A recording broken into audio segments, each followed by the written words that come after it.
Hello, good afternoon. Welcome to ARS News Channel.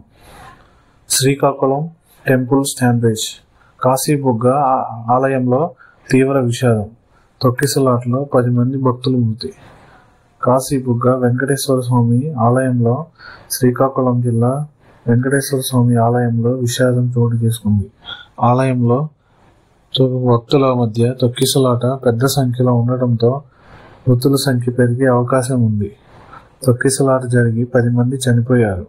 ఈ ఘటనలో పలువురు భక్తులకు తీవ్ర గాయాలు కాగా వారిని ఆసుపత్రికి తరలించారు. ఏకాదశి కావడంతో భక్తులు పెద్ద సంఖ్యలో ఆలయానికి రావడంతో మృత్యుల సంఖ్య పెరిగే అవకాశం ఉన్నట్లు తెలుస్తుంది. శ్రీకాకుళం జిల్లాలో జరిగిన ఈ తీవ్ర విషాదం ఆంధ్రప్రదేశ్ రాష్ట్రం మొత్తాన్ని తీవ్ర సంకటంలో దించివేసింది. కాశీబుగ్గలో వెంకటేశ్వర స్వామి ఆలయంలో 10 మంది భక్తులు చనిపోగా పలువురికి గాయాలయ్యాయి. క్షతగాత్రుల్ని వెంటనే దగ్గరలో ఉన్న ఆసుపత్రికి తరలించారు. కార్తీక మాసం ఏకాదశి శనివారం కావడంతో వెంకటేశ్వర స్వామిని దర్శించుకోవడానికి పెద్ద సంఖ్యలో భక్తులు తరలి వచ్చారు. అక్కడ సహకారాల చర్యలు జరుగుతున్నాయి.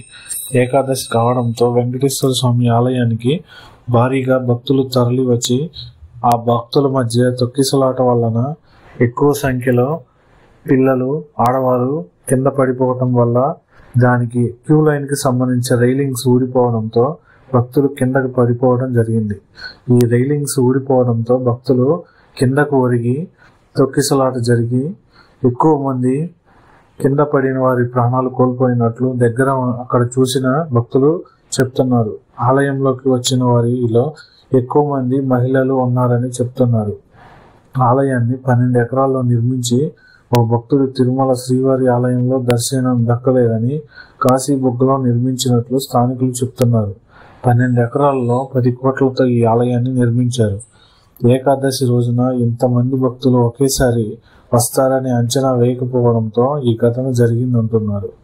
శ్రీకాకుళం జిల్లాలోని వెంకటేశ్వర స్వామి ఆలయంలో జరిగిన తొక్కిసలాట సీఎం చంద్రబాబు సైతం తనను కలిసివేసిందని, ఇది ఎంతగానో నేను దిగ్భ్రాంతి గుర్తు చేస్తున్నానని, ఈ ఘటన కలిసివేసిందని ట్విట్టర్ ద్వారా స్పందించారు. శ్రీకాకుళం జిల్లాలోని జరిగిన ఈ తొక్కిసలాట ఘటన సంబంధిత అధికారులను తక్షణమే అక్కడికి వెళ్లి సహాయక చర్యలు పర్యవేక్షించాలని స్థానిక అధికారులకు, ప్రజాప్రతినిధులకు కోరారు.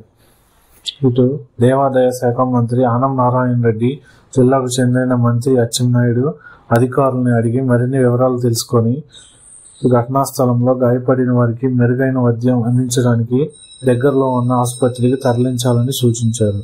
విషయం తెలుసుకున్న మాజీ మంత్రి, పలాస మాజీ శాసనసభ్యుడు సిదిరి అప్పలరాజు సైతం ఘటనా స్థలానికి చేరుకున్నారు. ఆయన స్వతహాగా డాక్టర్ కావడంతో అపస్మారక స్థితిలో ఉన్న కొంతమంది భక్తులను సిపిఆర్ చేసి విపత్కర పరిస్థితికి తన వంతు సాయం చేయడానికి ప్రయత్నించారు. అలాగే మంత్రి కింజారపు అచ్చెన్నాయుడు ఘటనా స్థలాన్ని పరిశీలించి సహాయక చర్యలు దగ్గరుండి పర్యవేక్షిస్తున్నారు. కాశీబుగ్గలోని వెంకటేశ్వర స్వామి ఆలయంలో జరిగిన ఈ అలజడికి తీవ్ర దిగ్భ్రాంతి గుర్తు చేసిందని, మృతికి సంబంధించి ఈ తొక్కిసలాటకు గాయపడిన వారిని మెరుగైన చికిత్స అందించాలని మాజీ ముఖ్యమంత్రి జగన్మోహన్ రెడ్డి సైతం ట్విట్టర్ వేదికగా స్పందించారు. బాధితులకు తక్షణమే సహాయం అందించాలని ఆదేశించారు.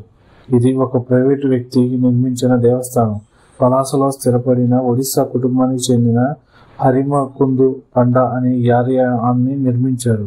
పలాస కాశీబుగ్గ జంట పట్టణాల్లో కాశీబుగ్గ పెట్రోల్ బంకు వెనుక ఉన్న పండ తోటల్లో సువిశాలమైన శ్రీ వెంకటేశ్వర స్వామి ఆలయాన్ని హరిముకుంద పండ అనే ఒరిస్సాకు చెందిన కుటుంబాన్ని ఇక్కడ 100 ఎకరాల భూమి ఉంది.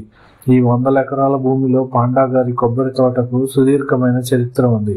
అయితే ఈ 12 ఎకరాల 40 సెంట్ల విస్తీర్ణంలో వెంకటేశ్వర స్వామి ఆలయము 2023 ఆగస్టున ప్రారంభించి భక్తులకు అందుబాటులో తీసుకొచ్చారు. కేవలం ఇది శ్రీవారి ప్రీతిపాత్రమైన శనివారం కావడంతో 2000 నుంచి 3000 మంది పట్టే ఆలయంలో ఒక్కసారిగా 25,000 మంది భక్తులు రావడంతో ఈ తొక్కిసలాట జరిగినట్టు స్థానికులు తెలియజేస్తున్నారు.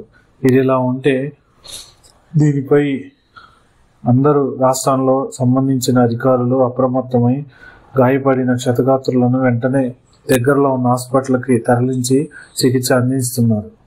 Thank you for watching.